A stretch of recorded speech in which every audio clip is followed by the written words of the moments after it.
যে হুজুর তো বলেছে রে নামাজের গুনাহ মাফ হয়ে যেতে পারে। নামাজের গুনাহ মাফ হওয়ার সম্ভাবনা আছে। এই যে এতিমকে গলা ধাক্কা দিয়েছো অত সোজা নয়, কাবা গেলেও হবে না, মদিনা গেলেও হবে না। আল্লাহর আরশে যে যদি বলো আল্লাহ সে নামে মজনু হলো মাওলা আমার কাদের গনি নবী মোর পরশমণি। বাবারা এই গজলের যদি ব্যাখ্যা করা যায় সারা রাত্রি ব্যাখ্যা শেষ হবে না। কবি নজরুল বুঝিয়ে দিলেন নবী কেমন গো, তোমরা একটু নবীর ধ্যান করে দেখো নবী বুঝতে পারবে। কোরআন কেমন গো, কোরআনের সাথে একটু বাস্তবেই মহব্বত করে দেখো আল্লাহর কোরআন তোমরা বুঝতে পারবে। যেদিন তোমরা কোরআন বুঝে নিবা আর নবী বুঝে নিবা, আমার আল্লাহ পাক সারা সৃষ্টি জগতের জন্য মহামূল্যবান দুটো জিনিস দান করেছেন। একটা হলো কোরআন আর একজন হলেন মানুষ মুহাম্মাদুর রাসূলুল্লাহ সাল্লাল্লাহু আলাইহি ওয়াসাল্লাম। আমার বাবা জীবন ভাইরা আমার, নবী আমার পৃথিবীর জমিনে আসলেন। বাপ আব্দুল্লাহ পৃথিবীর জমিন থেকে বিদায় হয়ে গেল। সবার জানা ওয়াজটাই করছি বোঝানোর জন্য, আপনারা বসেন। নবীর বাবা 25 বছর বয়সে পৃথিবীর জমিন থেকে বিদায় হয়ে গেল। আবার আল্লাহ পাক যেন ডেকে বলছে, বন্ধু গো তুমি আমার বন্ধু, তোমাকে আমার শিক্ষা দেওয়া লাগবে, তোমাকে আপন করে বল জগতে হতো ডেকেছি আমার বন্ধু। নজর করে দেখো এমন একটা টাইমে তোমাকে মক্কার জমিনে পাঠাচ্ছি গো বন্ধু। এখন বাফারা যারা তারা তাদের কোনো সম্মান ইজ্জত নাই। বাফারা সন্তানগুলো কত কষ্ট করে জীবন ধারণ করেছে গো নবী। মক্কার বুকে নজর করে দেখো এই বাপহারা মাহারা এতিম ছেলেদের কত কষ্ট গো নবী। আমি তোমাকে এই কষ্ট যদি না দিই বাপহারা ছেলেদের কষ্ট তুমি বুঝতে পারবে না। মাহারা এতিম ছেলেরা পৃথিবীর জমিনে কেমন করে জীবন ধারণ করে গো নবী, এই শিক্ষা তোমার মধ্যে আসবে না। বাপ চলে গেল, পৃথিবীর জমিনে রাসূল আসলেন। 1-2 মাস পরে মা হালিমাতুস সাদিয়া নবীকে নিয়ে চলে গেলেন। প্রায় 5 বছর তিনি রাখলেন। একটা বছর দিয়ে গেলেন। 1 বছর পরে মা আমেনা 1 বছর জালালন পালন করলেন, মায়া দিলেন, মহব্বত দিলেন। সমস্ত মায়া মহব্বত দিয়া মায়া আমিনা তিনিও মক্কার বুক থেকে পৃথিবীর জমিন থেকে পর্দা করে রাসূলকে মা হারা বানিয়ে দিলেন। আমার মাবুদি জানো ডেকে বলেন, নবী গো মাহারা সন্তানেরা কেমন করে বেড়ায় লক্ষ্য করে দেখো তাদের জীবনের কষ্ট গো নবী। এই কষ্টের মধ্যে যদি তুমি না পড়ো এদের মায়া তোমার মধ্যে আসবে না, এদের উপরে তোমার উপর দয়া হবে না। এদের দুঃখ গো নবী তুমি বুঝতে পারবে না, তারা কিভাবে জীবন যাপন করে গো নবী। আমি আল্লাহ সেই কারণে তোমাকে মাহারা বাপহারা বানিয়ে দিলাম। 2 বছর যেতে না যেতে দাদা আব্দুল মুতাল্লিব খুব ভালোবাসতেন। বাপের আদর তো একেবারেই পেলেন না, মায়ের আদর কিছুদিন পেলেন। এবার 8 বছর বয়স যখন হয়ে গেল আল্লাহর হাবিবের, তখন দাদু পৃথিবীর জমিন থেকে চলে গেলেন। আমার মাওলা যেন নবীকে শিক্ষা দিচ্ছেন, নবী গো দাদর আদর দাদর আদর পেয়ে সন্তানেরা যে আনন্দে ফুর্তিতে থাকে গো নবী, দাদু হারা হয়ে গেলে কেমন কষ্ট হয়। ওগো নবী সেটাও তোমাকে আমার শিক্ষা দেওয়া লাগবে। আমার বন্ধু, আমি তোমাকে ভালোবাসি, তাই তোমার এই শিক্ষা দিয়ে আমি বুঝাতে চাই, দাদু হারা, নানা হারা, নানি হারা সন্তানেরাও পৃথিবীর জমিনে কত কষ্ট পায়, কত দুঃখে জীবন কাটায়। ওগো নবী তুমি বোঝো। এইভাবে করে করে বাবা জীবন ভাইয়েরা আমার, আপনার আমার নবীজির বয়স যখন 25 হলো, মা খাদিজাতুল কুবরা রাদিয়াল্লাহু তাআলা আনহা নবীজির সঙ্গিনী হিসাবে আল্লাহর নবীর কাছে আসলেন। 25 বছর বয়স, বলতে 25 বছর বয়সে মা খাদিজাকে রাসূল পেয়েছিলেন। নবীর বয়স যখন 50 হলো, মা খাদিজা তখন পৃথিবীর জমিন থেকে তিনি বিদায় হয়ে চলে গেলেন। এ বাবা জীবন ভাইয়েরা আমার, আমার আল্লাহ পাক নবীজিকে কোরআন দিতে আরম্ভ করলেন। 40 বছর বয়সে আল্লাহ পাক কোরআন দিয়ে নবীজিকে এবার বুঝিয়ে দিচ্ছেন। ওগো আমার নবী দেখো, তোমাকে বহু কথা বললাম, আমি একটা এবার কথাতে বলছি তোমার সাথে। ওগো আল্লাহ তুমি কি কথা বলবা? আল্লাহ বলছেন বিসমিল্লাহির রহমানির রহিম, আরাআইতাল্লাযী ইউকাযযিবু বিদ্দীন। আল্লাহ পাক কোরআনের মধ্যে নবীর সাথে অনেক কথা আলোচনা করেছেন। এবার নবীজিকে আল্লাহ পাক বলছেন, ওগো আমার নবী, ওগো আমার বন্ধু, আপনাকে আপনার সাথে একটু আলোচনা করি। বলে কিসের আলোচনা? আল্লাহ বললেন আরাআইতাল্লাযী ইউকাযযিবু বিদ্দীন ফাযালিকাল্লাযী ইয়াদুউল ইয়াতীম। তুমি কি দেখেছো তাকে যে কর্মফলকে অস্বীকার করে? আল্লাহ এই কথা কেন বললেন? যে কর্ম দিবসটাকে অস্বীকার করে এমন মানুষ সে সময় ছিল। কর্ম দিবস কোনটা? যেদিন বিচার হবে, সেই দিনটাকে অস্বীকার করবে কারা? আল্লাহ বুঝিয়ে দিয়েছেন। দেখো নবী গো, তুমি তাদেরকে দেখো নেই বা দেখেছো? তাদেরকে যারা কর্মফল দিবসটাকে অস্বীকার করে তারা কারা? আল্লাহ বুঝিয়ে দিচ্ছেন। ফাযালিকাল্লাযী ইয়াদউল ইয়াতীম, সে তো সেই যে এতিমকে ধাক্কা দেয়। আমার আব্বাজান বাবা জীবন ভাইয়েরা আমার, আল্লাহ বলছেন নবী গো, কর্মফল দিবসকে তারাই অস্বীকার করে যারা এতিমদেরকে গলা ধাক্কা দিয়ে দেয়। একটা ওয়াজ, একটা মেয়ে আমাকে বলল, এই কথাটা বারবারই উঠে আসছে কেন? বড় দুঃখের কথা, বড় দুঃখের কথা। 7 ভাই, এক ভাই মরে গেছে, 6 ভাই বাপের জমি বিক্রি করেছে। 7 ভাই যে ছিল ওটা আউট, যাকে দলিল করে দিচ্ছে বলে আমরা 6 ভাই। মারা গেছে এক ভাই, ও এক একটু কিছু পেত, তার 2টো ছেলে, একটা বেটা একটা বিটি, হয়তো 4 আনা পেত। ওখানে দলিল করছে 6 ভাই বলে আমরা বাপের 6 বেটা। এ জান্নাতীরা না জাহান্নামী? আল্লাহ কেন জানবে? তোমাকে বিবেক দেয়নি? হ্যাঁ, ভূতের মতো না, বুঝে কাজ করো। আল্লাহই জানে। আমি এখন যদি বলি নামাজ হয়তো পড়া ছেড়ে দিবে, সুযোগ নেবে। আমি এতিমকে, এতিমের হকটা নষ্ট করে তোমার কাছে এসেছি বলে হবে না। এখানে কিছু না। বল নামাজ পড়েছিস? বলে না। তো কি চাস? বলে ক্ষমা করে দাও। বলে যা।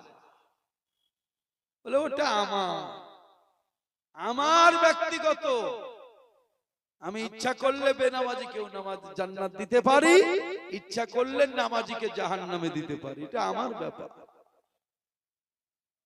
কিন্তু যত বড়ই নামাজি হও, লোক দেখানো নামাজি আমি খুঁজে পাচ্ছিলাম না যে লোক দেখানো নামাজি আবার কাকে বলে। আমি নামাজ পড়লেই তো লোকে দেখতে পায়, দান করলেই তো লোকে দেখতে পায়, যাকাত দিলেই তো লোকে দেখতে পায়। এখন লোক দেখানো দান কাকে বলে, লোক দেখানো নামাজ কাকে বলে আমি খুঁজে পাচ্ছিলাম না। যখনই এই সূরাটা নজর দিলাম তখনই পেয়ে গেলাম, এই তো লোক দেখানো নামাজি। আল্লাহ নিজে বলেছেন যে লোক দেখানো নামাজি কারা?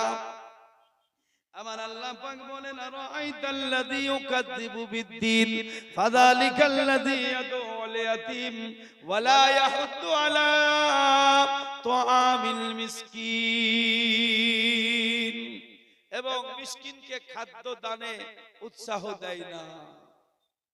বিবাহের বাড়িতে দেখা যায় দাওয়াতের সবাই খাবার পায়, কিন্তু একটু গরিব টরিব কেউ গেলে ওদের দিকে নজর খুব কম থাকে। কি গো, আমি বলবো দাওয়াত যখন দিয়েছো, আত্মীয় স্বজনকে দিয়েছো, আলহামদুলিল্লাহ, তাদের যেমন একটা প্যান্ডেল করেছো, আল্লাহ পাক তোমাকে খাওয়াতে দিয়েছে, একটা গরিবেরও প্যান্ডেল করো। ফকির গরিবদেরকে একটু দাওয়াত দাও,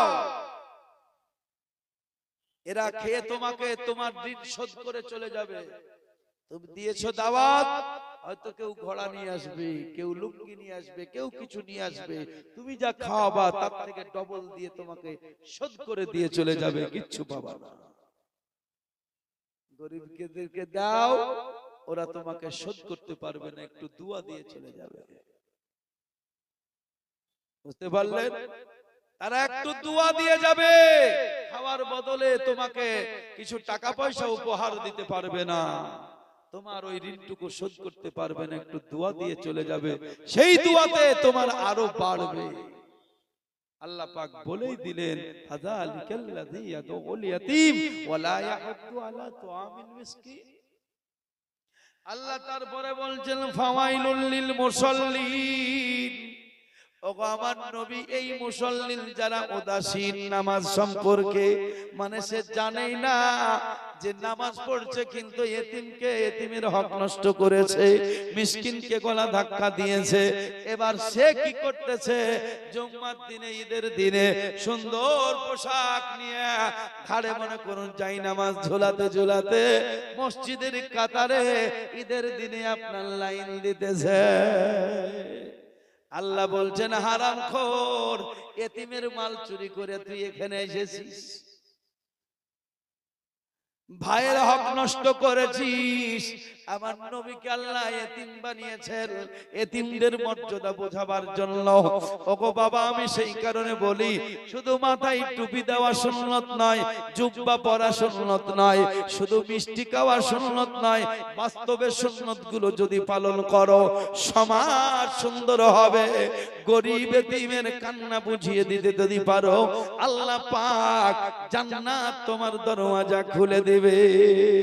কোথায় স্বর্গ তুমি চিনতে পারো না। আল্লাহ বলছেন ফাওয়াইলুল লিল মুসাল্লিন, নামাজ তুমি পড়ো, নামাজে আমি খুশি গো, কিন্তু সেই নামাজির উপরে আমি খুশি নই যে এই লোক দেখানো নামাজ পড়ে, গলা ধাক্কা দেয় আর যাই নামাজ নিয়ে মসজিদের কাতার দখল করে।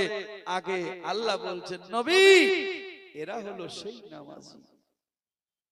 আমার আব্বা জান, বাবা জীবন ভাইয়েরা আমার, দয়াল নবীর দরবারে একজন এতিম গরিব ছেলে ছিল, ছোট্টবেলায় সে আপনার হারিয়ে গিয়েছিল। আল্লাহর নবী এত ভালোবাসা দিয়েছিলেন, এত মহব্বত করেছিলেন। যায়েদ বিন হারিসা তার নাম। আমার নবী তাকে নিজের ছেলে বলে গ্রহণ করেছিলেন। লোকেরা যায়েদ বিন হারিসা না বলে লোকেরা বলতো যায়েদ বিন মুহাম্মদ, মুহাম্মদের ছেলে। রাসূল পেয়েছিলেন কোথায়? আগে পেয়েছিলেন মা খাদিজা। এই ছেলেটা এক সময় হারিয়ে গিয়েছিল, বহুত বড় কাহিনী। হারিয়ে যাওয়া সূত্রে তখন ছেলে মেয়ে এখনো বিক্রি হচ্ছে, কিন্তু তখন ওপেন হাট ছিল, গরু ছাগলের মতো। যেমন হাট, কাপড়ের হাট, ছাগলের হাট, তো গোলামের হাট বসতো। সেখানে বাচ্চা ছেলেকে কিনেছিল মা খাদিজা। মা খাদিজার সাথে নবীজির তখন বিবাহ হয়নি। মা খাদিজার বাড়িতে থাকতেন এই যায়েদ। বিশ্ব নবীর সাথে মা খাদিজার যখন বিবাহ শাদী হলো, হুজুরকে তো মা খাদিজা সবই দিয়ে দিয়েছেন, শেষ পর্যন্ত এই গোলামটাও দিয়ে দিলেন। হুজুর, এ যায়েদ আপনার খাদেম হিসাবে আপনার খিদমত করবে। আমার নবীর দরবারে জায়েদ থাকে। রাসূল এত মহব্বত দিয়েছিলেন, এত মহব্বত দিয়েছিলেন, জায়েদ একেবারে সব কথা ভুলে গিয়েছিল। আমার নবীর দরবারে জায়েদ থেকে থেকে মানুষেরা বলতে পার লাগলো জায়েদ বিন মোহাম্মদ, মোহাম্মদের ছেলে হলো জায়েদ। বহুত দিন পর মক্কার জমিনে জায়েদের দেশের মানুষ এসে জায়েদকে আপনার চিনে নিয়েছে। তারা বাড়িতে গিয়ে আপনার বললো, ও জায়েদের বাবা, ও জায়েদের মা, তোমরা শোনো শোনো, শিশুকালে তোমার ছেলে হারিয়ে গিয়েছিল, সেই ছেলেটাকে আমরা মক্কার জমিনে দেখে আসলাম। সম্ভবত ওই ছেলেটা মুহাম্মদের বাড়ির চাকর। তোমরা যদি যাও জায়েদকে মক্কায় মুহাম্মদের বাড়িতে পেয়ে যাবা। যাই হোক, মা বাবা আত্মীয় স্বজন জায়েদকে নেওয়ার জন্য তারা বহুত দিন পর মক্কায় বাবা আসলো। আসার পরে খোঁজে খোঁজে রাসূলের বাড়িতে গিয়ে হাজির হলো। বহুত দিন পর মা ছেলেকে পেয়েছে, বাবা ছেলেকে পেয়েছে। বাবারে কত আদর কত যত্ন হতে পারে ভাবেন। এ বাবা জীবন ভাইরা, যাই হোক আপনার একটু দুই মিলামিশা করে শান্ত যখন হলো, রাসূলকে ডেকে বলল, জায়েদের পিতা, ওগো মুহাম্মদুর রাসূলুল্লাহ, তোমার বাড়িতে যে ছেলেটা, এ জায়েদটা আমার ছেলে, বহুত দিন আগে হারিয়ে গিয়েছিল বাবা। আমি যখন পেয়েছি জায়েদকে নিয়ে যাব, এই জায়েদের বিনিময়ে তুমি বাবা কিছু পয়সা নাও, আমার জায়েদকে রিটার্ন করে দাও। আমার নবীজি বলেছিলেন, বাবা মুহাম্মদুর রাসূলুল্লাহর বাড়িতে তোমার ছেলে এতদিন থাকলো, তার বিনিময়ে আমি মুহাম্মদকে কোনো টাকা পয়সা লাগবে না, আমাকে কোনো টাকা পয়সা লাগবে না। ছেলে বাবার ছেলে বাবা পেয়েছে, মায়ের ছেলে মা পেয়েছে, তোমরা এখন নিয়ে যাও বাবা, আমার অনুমতি থাকলো তোমরা নিয়ে যাও। এ বাবা জীবন ভাইরা আমার, আমার নবীর সুন্নত পালন করতে হলে এই ধরনের সুন্নত গুলো বেছে বেছে তুমি পালন করো, জান্নাত তোমাকে ডাক দিবে, এসো বন্ধু, কোথায় আছো, কবে আসবে? শুধু মিষ্টি খাওয়া সুন্নত পালন করলে হবে না, কাজের জায়গায় সুন্নত পালন করো। দুঃখ লাগলো কথাটা যে একটা ভাই মরে গেছে, সে এত দুঃখিনী, ওই দুঃখিনী যতদিন কাঁদবে, এরা যত বড়ই হাজি হোক, যত বড়ই নামাজি হোক, আল্লাহ তাদের উপরে সন্তুষ্ট হবে না। আপনি জানেন পৃথিবীর সবথেকে মহামূল্যবান সম্পদ কোনটা? আপনাদেরকে বললে বলবেন সোনা, কেউ বলবেন চাঁদি, কেউ বলবেন হীরা, কেউ বলবেন অমক তমক। পৃথিবীর আশ্চর্য জিনিস কি? তো বলবেন মোবাইল, কম্পিউটার। আপনি ভাবেন না পৃথিবীর সব থেকে আশ্চর্য, সব থেকে দামি জিনিস, তার নাম হলো মানুষ। মানুষের উপর দিয়ে কোনো দামি জিনিস নাই। আল্লাহর কাবা অত বড় রহমতের জায়গা, কাবাও দামি নয় মানুষের উপরে। এই মানুষের বুকে লাথি মেরে ইনকাম করে তুমি নামাজি সেজে জান্নাত যাবা? অত সোজা নয়। বড় পীর আব্দুল কাদের জিলানী রাহমাতুল্লাহ আলাইহির পিতা ভেসে যাওয়া একটা ফল খেয়ে ভাবলেন, আল্লাহ সব শেষ হয়ে গেল, আর তুমি গোটা সব হজম করে তোমার খেয়াল নাই আমি কি করলাম। বাবা, পরজগতে যাওয়াটা কোনো ফ্যাক্টরি নয়। তোমার মতো আমার মতো কত এসেছে, কত চলে গেছে, তুমিও যাবো আমিও যাব, তাতে কি আছে গো? দেখো আজকে বাবা এ কত সুন্দর, এই যে সড়ক, এই যে ব্রিজ, ভাবছিলাম হবে কি করে, করবে কি করে। ব্রিজ দেখে আশ্চর্য হলে হবে না, মানুষ দেখে আশ্চর্য হও। আল্লাহ তুমি এই মানুষের ব্রেনে কত বুদ্ধি দান করেছো, তুমি কি যন্ত্র বানিয়েছো মানুষকে। তাই মানুষকে ভালোবাসা শেখো, মানুষকে মহব্বত করা শেখো, মানুষের হক নষ্ট করবেন না। হক নষ্ট করে আপনি যত বড় আলেম হন, হাফেজ হন, আর প্রতিদিন সূরা ইয়াসিন পাঠ করুন, আমি বলবো আল্লাহ সন্তুষ্ট আপনার উপরে হতে পারে না। নবী আমার শিখিয়ে দিয়েছেন। এ বাবা, যায়েদের পিতা গো, যায়েদ যদি যেতে চায়, আমি মুহাম্মদকে যায়েদের বিনিময়ে কোনো টাকা পয়সা লাগবে না, আমি যায়েদকে ছেড়ে দিলাম, তুমি যায়েদকে নিয়ে চলে যাও। যায়েদের পিতা বলে, বাবা রে, তোমার মালিক যখন তোমাকে ছেড়ে দিয়েছে, তোমার মালিক যখন দান আমাদেরকে দিয়ে দিয়েছে, বাবা তুমি এখন চলো, চলো বাড়ি চলো। যায়েদ রাদিয়াল্লাহু তাআলার কথা বাবা মৌলবীর জবানে নয়, আল্লাহর কোরআনে লেখা আছে। আমার নবীর হাতে 1 লক্ষ মতান্তরে মনে করুন 2 লক্ষ বা 1,24,000 সাহাবী আমার নবীজির হাতে কলমা পড়ে মুসলমান হয়েছে। কোন সাহাবীর নাম সরাসরি কোরআন শরীফের মধ্যে লেখা নাই। আবু বকর সিদ্দিক নবীর প্রথম সাহাবী মনে করুন, খুব মহব্বতের সাহাবী। আবু বকরের নামটা কোরআনে লেখা নাই, ওমরের নামটা কোরআনে লেখা নাই, আলীর নামটা কোরআনে লেখা নাই, বেলাল পাগলের নামটা কোরআনে লেখা নাই, ওসমানে গনির নামটা লেখা নাই। এই করে করে আল্লাহর নবীর হাতে যত সাহাবী কলমা পড়ে মুসলমান হয়েছে, কোন সাহাবীর নাম কোরআনে লেখা নাই। একমাত্র নবীর প্রিয় সাহাবী, নবীর কাছের ভক্ত হযরতে যায়েদের নামটা আল্লাহর কোরআনের পাতায় লেখা আছে। বাবা, জায়গায় যদি আঘাত করা যায় জং ছুটবে, আর জায়গায় যদি বাড়ানো যায় জং ছুটবে? ছুটবে না। জায়গায় ধর্ম পালন করো।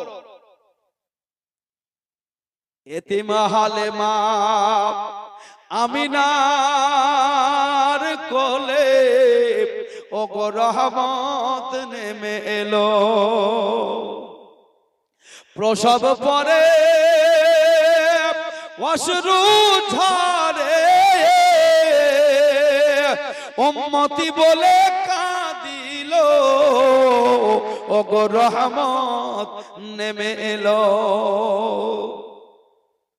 হালিমা বিবি খুশি মনে চুমা দিল চাঁদ বাদনে, হালিমা বিবি খুশি মনে চুমা দিল চাঁদ বাদনে, পরে নিজের বুকে টেনে দুগ্ধ পান করাইল, ওগো রহমত নেমে এলো।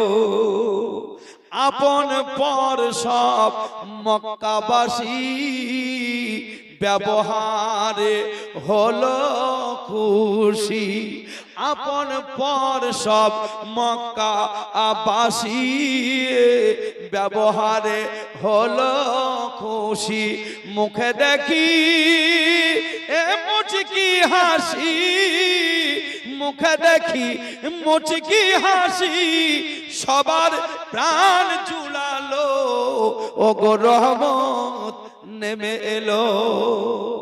এতিম হালেমা আমিনার কোলে ওগো রহমত নেমে এলো। সে রহমত কি তোমার আমার মধ্যে নাই? আছে, কিন্তু আমরা দিই না। রাসূল বলছেন না, সালাম দাও মানে কি শান্তির বার্তা, শান্তি তোমার কাছে আছে, তুমি ইচ্ছা করলে একজন মানুষকে শান্তি দান করতে পারো,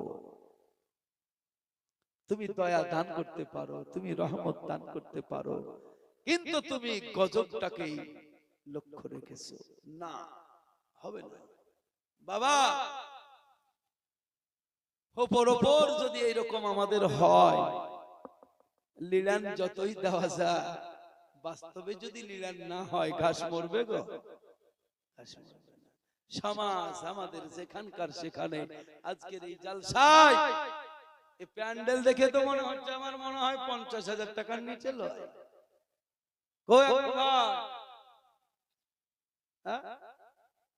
1,00,000। মামা বলছে 1,00,000। রানীনগর, শিয়ালমারা প্রায় নানা নারীর সব সূত্রে সব প্রায় মামা মামু প্রায় 1,00,000। এত লক্ষ টাকা খরচা করার পরে উদ্দেশ্য যদি সফল না হয়, এটাকেই আমি মনে করি ইন্নাল মুবাজ্জিরিনা কানু ইখওয়ানিশ শায়াতিন। যে উদ্দেশ্যে আপনি যে কাজটা করবেন, সেই উদ্দেশ্য যদি সফল না হয়, সেটাই বেফজল। কি গো, সেটাই বেফজল। এক মৌলবি সাহেব বলছে, কি বলছে, এই পটকা কেন ঝোলাইছো বেফজল? তো হুজুর, ও পটকা নয়, মনে তো ইচ্ছা ছিল সোনার পটকা লাগাই আপনাদের সম্মানার্থে, কিন্তু অত তো টাকা না, তাই আমি এখানে পটকা ঝুলিয়েছি, দেখতে যেন ভালো লাগে। এটা সাজাওয়া, এটা বেফজল নয়। বেফজল এটা তখনই যখন যে উদ্দেশ্য করলাম সে উদ্দেশ্য আমার সফল হলো না। বেফজল খরচ করা, ইন্নাল মুবাজ্জিরিনা কানু ইখওয়ানিশ শায়াতিন। ভাবনা চিন্তা করে বাবা ধর্ম পালন করো। কবরে কিছু নাই। কবর যে রাসূল বলেছেন জাহান্নাম, সেই রাসূলও বলেছেন জান্নাত। তুমি সেটা কেন বুঝতে পারো না? তুমি দুনিয়ার যত হারাম করি কাজ করবা বা কবরের ভয় করবা, তা কি করে হবে? তা কখনো হয় না। আমার নবী বললেন, যাও যায়েদ, চলে যাও বাবা। যায়েদ চোখের পানি ছেড়ে দিয়ে কাঁদে, নবী গো, এতদিন মা ছেড়ে থাকতে পারলাম গো নবী, বাবা ছেড়ে থাকতে পারলাম, তোমার দরবারে মায়ের মহব্বতের কমি হয়নি গো নবী, বাবার মহব্বতের কমি পাইনি গো নবী। আমি তোমার দরবার ছেড়ে যদি যাই, বাপ মা পাবো গো, কিন্তু তোমার মতো মায়ার মানুষ পাবো না। ওগো নবী, তোমার কদম থেকে দূরে করিও না। জীবন যদি দিতে হয় গো, তোমার বাড়িতেই দিব, তোমার কদমেই দিব। মা গো, প্রয়োজন পড়লে দেখার ইচ্ছা হলে আমাকে দেখে যেও, আমি নবীর কদম তলা থেকে যাব না।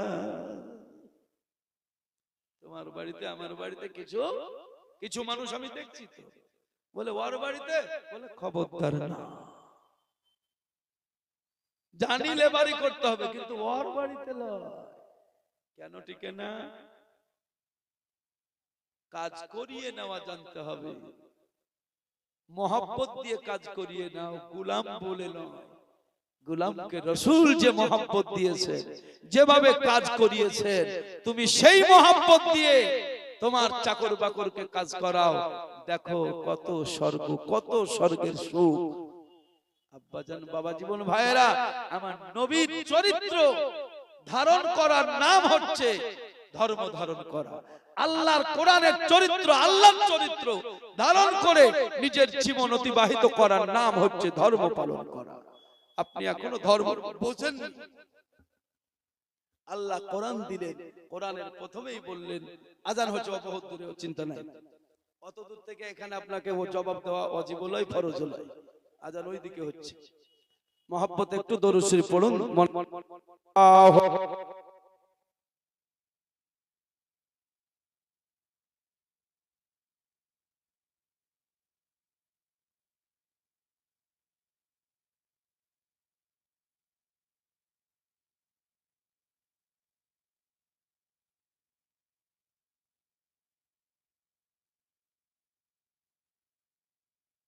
মোর হেঁটে যেতেন নূর নবী হাজরাত, আল্লাহুম্মা সাল্লি আলা সাইয়্যিদিনা মাওলানা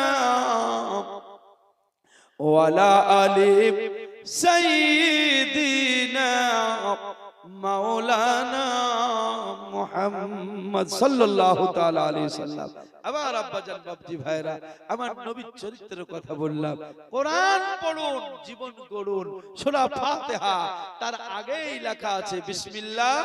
সবাই বলুন বিসমিল্লাহির রহমানির রহিম। আল্লাহর পরিচয় আল্লাহ নিজে দিয়েছেন। মাবুদ তুমি কেমন গো, কেমন গো আল্লাহ, তোমাকে তো চোখে দেখি না, ওগো মাবুদ তুমি কেমন, তুমি বলে দাও।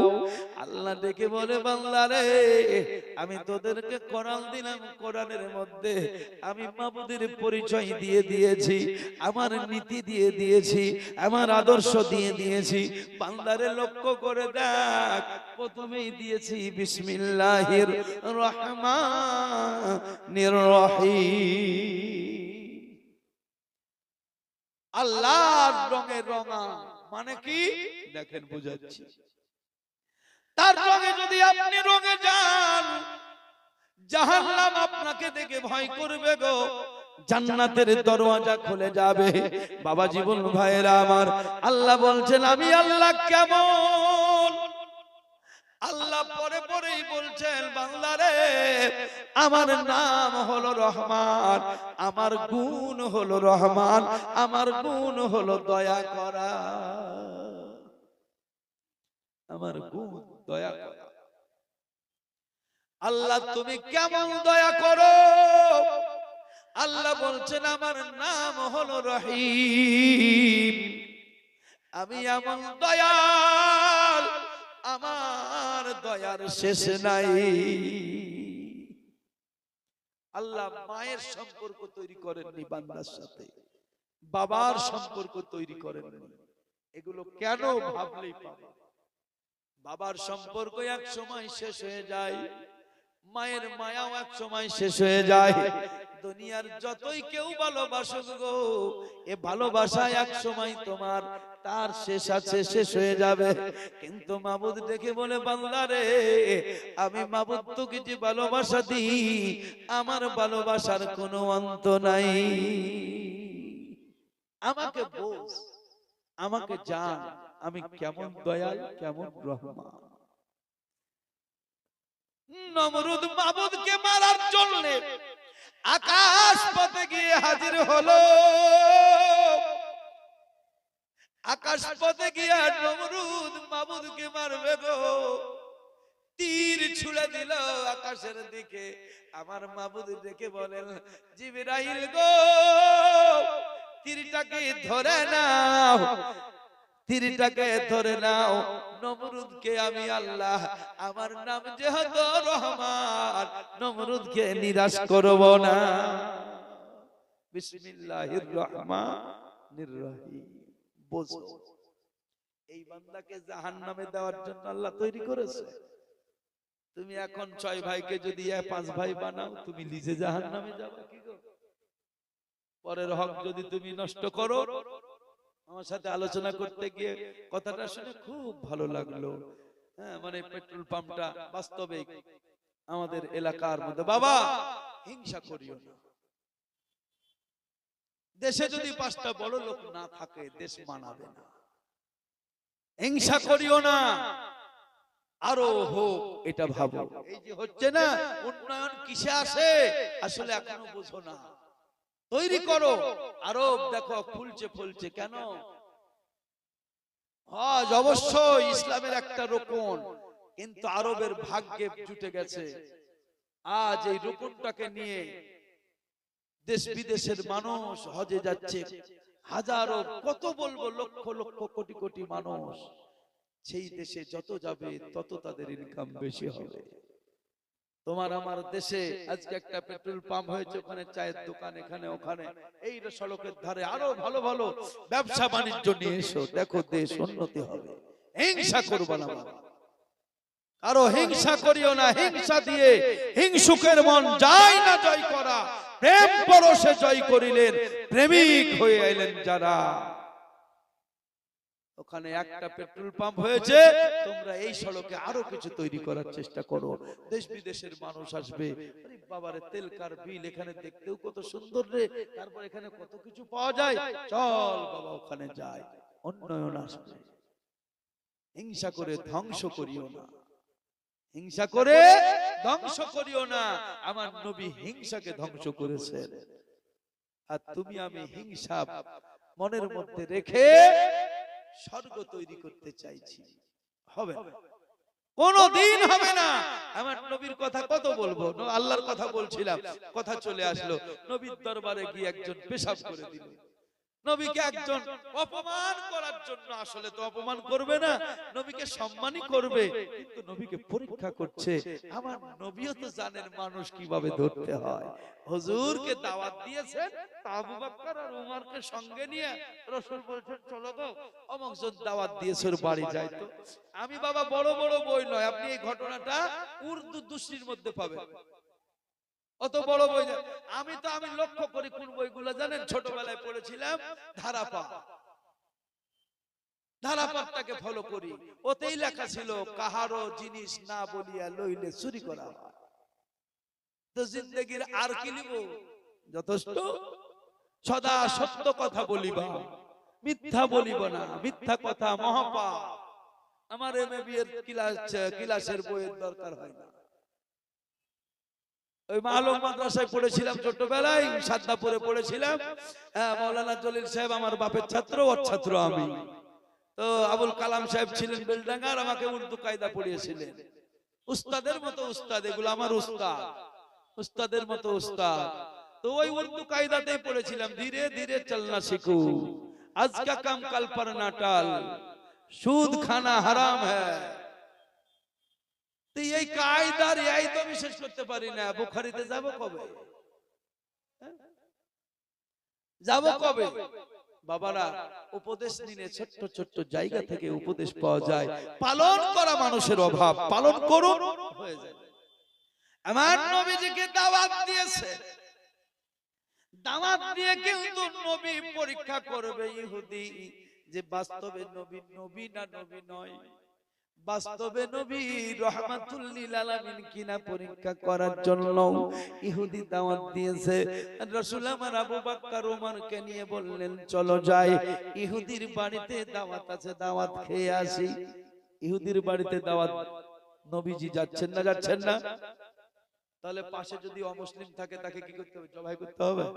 রাসূল সেই শিক্ষা দিয়েছে। খবরদার।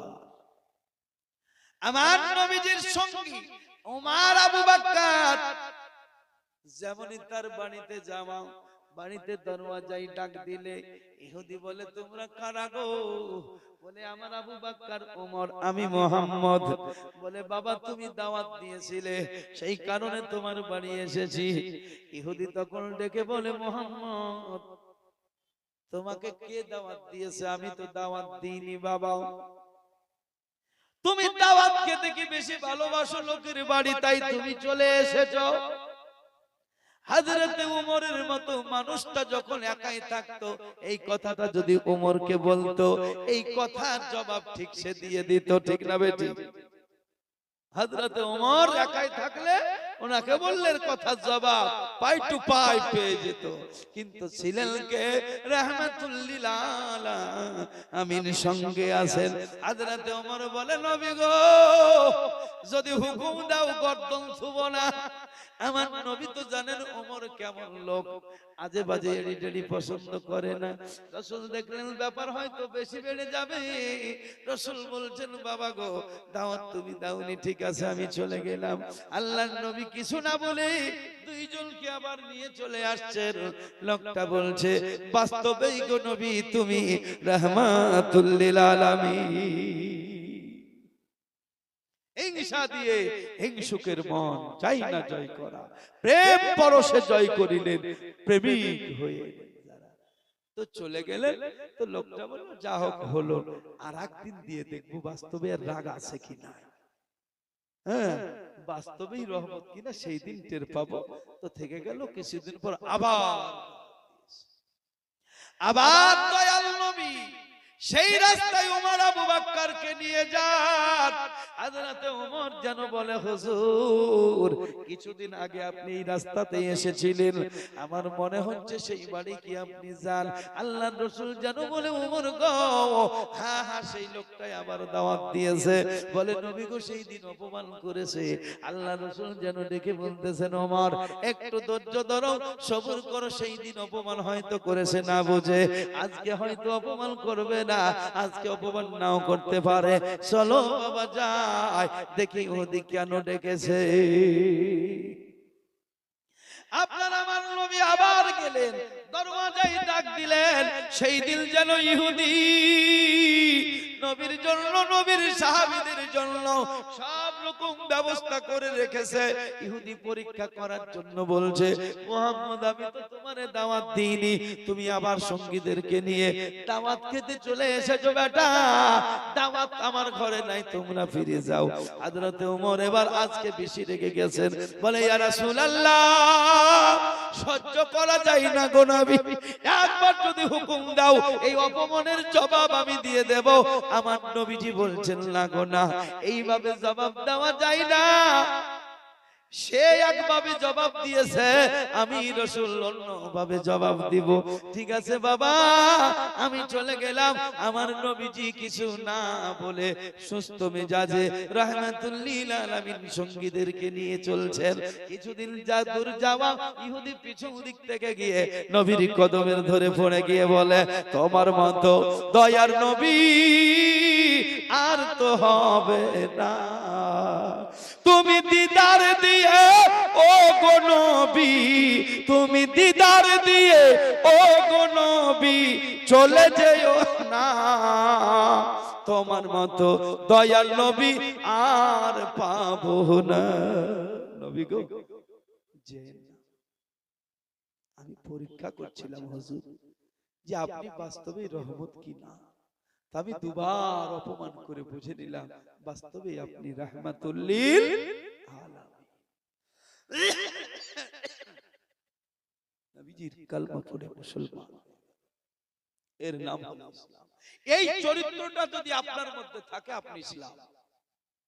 আর এই চরিত্র নাই, মাথায় টুপিও আছে, মুখে দাড়িও আছে, আপনি নামাজিও সেজেছেন, হাজিও সেজেছেন, কিন্তু এই চরিত্রটা আপনার নাই। আমি মনে করি এগুলো সাইনবোর্ডে লেখা যেমন থাকে, সাইনবোর্ডে যেমন ওখানে মামা ওখানে পতাকা টাঙিয়ে দিয়েছে, আমি যে পতাকা না, পতাকার উদ্দেশ্য এখানে পেট্রোল পাম্প আছে, তেল পাওয়া যায়, ওটা সাইনবোর্ড। তো সাইনবোর্ডে যদি বাবাজি থাকে আর বাস্তবে যদি ভিতরে মাল না থাকে, লাভ হবে? হবে না। বাস্তবে মাল, তোমার মধ্যে রহমত থাকতে হবে, তোমার মধ্যে দয়া থাকতে হবে। হাদিস শরীফের মধ্যে আছে, আমার নবী বলছেন হাশরের ময়দানে আমার আল্লাহ বলবেন, বান্দারে আমি তোমার বাড়িতে খেতে গিয়েছিলাম, তোমার খাবার ছিল কিন্তু তুমি খাওয়াওনি, যদি আমাকে ওই খেতে দিতে আমি কত সন্তুষ্ট হতাম। তো বান্দা বলবে আল্লাহ তোমাকে খেতে দেইনি, বলে না, বলে তোমাকে তো আমি দেখতেই পাইনি তাই খেতে দেবো। আরে বান্দা আব্দুল গফুর গিয়েছিল, ও খুব ক্ষুধা ছিল, ভোগ ছিল, বেচারা দুটো খাবার চেয়েছিল কিন্তু তুমি দাওনি, ওকে যদি খাইয়ে দিতে আমাকে খাওয়ানো হতো। জোরে বলুন সুবহানাল্লাহ। আপনি বলছেন আল্লাহর প্রশংসা কিভাবে করবেন, আল্লাহকে কিভাবে খাওয়াবেন, কিভাবে আল্লাহকে সাহায্য করবেন? আল্লাহ কারো সাহায্যের মুখাপেক্ষী নন, কিন্তু বান্দা সাহায্যের মুখাপেক্ষী। তাই বান্দাকে সাহায্য করলে আল্লাহকে সাহায্য করা হয়, বান্দাকে খাইয়ে দিলে আল্লাহকে খাওয়ানো হয়, বান্দাকে পরিয়ে দিলে আল্লাহকে পরানো হয়। বান্দার রাজিতে আল্লাহ রাজি, বান্দার খুশিতে আল্লাহ খুশি হয়ে যায়। আল্লাহ বলেন বান্দারে খুব মহব্বত করে তৈরি করেছি, ওয়াত-তিনি ওয়াজ-জাইতুন ওয়া তুর সিনিন ওয়া হাযাল বালাদিল আমিন লাকাদ খলাকনাল ইনসানা ফি আহসানি তাকওয়িম। কোরআন শুধু নেকির উদ্দেশ্যে পড়ার জন্য নয়, কোরআন পড়ুন, জীবন তৈরি করুন। এই জীবন কেন জাহান্নামে যাবে? আল্লাহ মুমিনদেরকে জান্নাত দেওয়ার জন্য তৈরি করেছেন। আল্লাহ মুমিনদেরকে কোরআনে কোনো জায়গায় বলেননি যে মুমিনরা জাহান্নামে যাবে, একটা আয়াত দেখাতে পারবেন না। রাসূল কোন জায়গায় বলেননি মুমিনেরা জাহান্নামে যাবে। এখন আপনার কাজে কর্মে যদি আপনি যান, সেটা আপনার ব্যক্তিগত ব্যাপার, আপনার ব্যক্তিগত ব্যাপার। তাই বলবো আমার মায়েরা, আমার বোনেরা, আমার আব্বা জানেরা, হিংসা দূর করুন আর অহংকারটা দূর করুন। এই দুটো জিনিস বড় পাপ। এই অহংকার করাটাই হলো শিরকের গুনাহ। অহংকার করা আসলে মানুষ বোঝে না। ওলিয়া উলিয়ার মাজার জিয়ারত করা শিরক নয়, নবী ওলি গাউস কুতুব ইনাদের মাজার জিয়ারত করলে ফয়েজ ও বরকত দিলের মধ্যে আসে। কোন ব্যক্তি যদি সেখানে মাথা নত করে সিজদা করে দেয় ওটা হারাম হবে, গুনাহ হবে। না জানতে করলে কোনো গুনাহ নাই, পাপ নাই, কিন্তু এটা শিরকের মধ্যে নয়। শিরক হচ্ছে তোমার মনের মধ্যে অহংকার করা।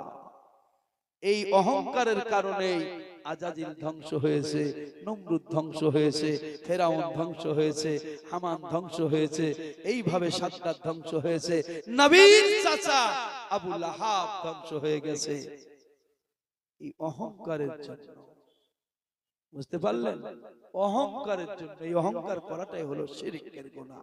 আল্লাহ বলছেন এই অলংকার হলো আমার, এই অহংকার আমি কাউকে দিইনি। আমি ইচ্ছা করব, আমি তার কারণ সারা সৃষ্টি জগৎ বানিয়ে দিয়েছি তোমাদের জন্য। তুমি যা চাইবে আমার কাছে তাই পাবে, কিন্তু খবরদার তুমি অহংকারের আওতায় আসিও না। অহংকারের আওতায় আসলেই তুমি সীমা লঙ্ঘন করবা, আর সীমা লঙ্ঘন করলেই গায়রিল মাগদুবি আলাইহিম ওয়ালাদ-দাল্লিন। আমার একটা নাম হচ্ছে কাহার, একটা নাম হচ্ছে জালাল। এই কাহারি রূপ তখন তুমি দেখতে পাবা। কাহারি রূপ আল্লাহ দেখিয়েছেন শতবার। এই যে আপনার কি বলছে কিছুদিন আগে তুরস্কের জমিনে এই যে আপনার বিরাট এক অঘটন ঘটে গেল, এর মধ্যে দিয়ে ভালো আছে মন্দ আছে। সারা পৃথিবী যদি শিক্ষা না পায়, এর থেকে আর কেমন করে আল্লাহ শিক্ষা দেবেন গো? আর কতদিন সাধের ঘুমে ঘুমাবি রে মন, তোর ঘুমে ঘুমে জীবন গেল, ঘুমে ঘুমে জীবন গেল, হলি না আচাতন। আর কতদিন সাধের ঘুমে ঘুমাবি রে মন, আসলি যেদিন খালি হাতে, বলে সেদিনকে ছিল সাথে। আসলি যেদিন খালি হাতে, বলে সেদিনকে ছিল সাথে। ভুলে আছিস দিনে রাতে, ভুলে আছিস দিনে রাতে, কখন আসবে রে মরণ। আর কতদিন সাদের ঘুমে ঘুমাবি রে মন। যাদের নিয়ে আপন করো, ভেবে দেখো মন কেউ নয় কারো। যাদের নিয়ে আপন করো, ভেবে দেখো মন কেউ নয় কারো। এখন যদি না বুঝতে পারো, এখন যদি না বুঝতে পারো, বুঝবে তুমি আসবে যখন রে মরণ, ঘুমাবি রে মন। আর কতদিন সাদের ঘুমে ঘুমাবি রে মন। এখন যাদের বুকে পেয়ে সেই দয়ালকে ছেড়ে দিয়ে, এখন যাদের বুকে পেয়ে সেই দয়ালকে ছেড়ে দিয়ে, সদাই ঘুমে ঘুম ঘুমায় কাটালি জীবন। আর কতদিন সাদের ঘুমে ঘুমাবি রে মন। তোর ঘুমে ঘুমে জীবন গেল, হলি না চেতন। আর কতদিন সাদের ঘুমে ঘুমাবি রে মন। ওরে মরার আগে মরলো যারা, ঘুম হতে জাগিল তাহারা। মরার আগে মরলো যারা, ঘুম হতে জাগিল তারা, এদেরকে বলিও না মরা, এদেরকে বলিও না মরা, ইহা কোরআনের বচন, আর কতদিন সাদের ঘুমে ঘুমাবি রে মন, আর কতদিন সাদের ঘুমে ঘুমাবি রে মন। আল্লাহুম্মা সাল্লি আলা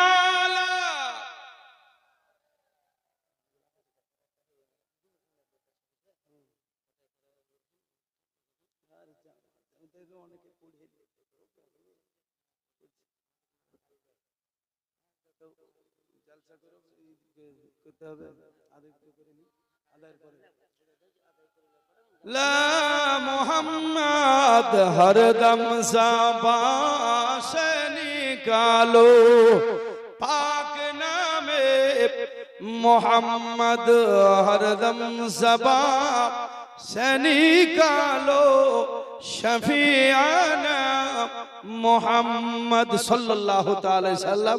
तो যাই হোক বাবা, নিজের গ্রাম, নিজের এলাকা, নিজের জায়গা বলে যদি আমি বেশি টাইম নিয়ে নিই, আপনাদেরকেও বিরক্ত লাগবে। আমার পরে আরো স্বনামধন্য অনেক উলামায়ে কেরাম আছেন, আপনাদেরকে তাদের বক্তব্য শুনতে হবে। আমি অনেক কিছু বক্তব্য রাখলাম, এখনো আমার টাইম আছে। তবে আপনারা জানেন এই রানীনগরে এই মসজিদ একটা তৈরি হচ্ছে, প্রচুর খরচ। আজকের এই জালসা আমি দেখলাম মসজিদের উন্নতি কল্পে, বিশেষ করে এই জালসা। আব্বাজান, মা বোনেরা, আপনারা অনেকে এসেছেন, মসজিদের প্রচুর খরচ, দেশ বিদেশের অনেক আছে।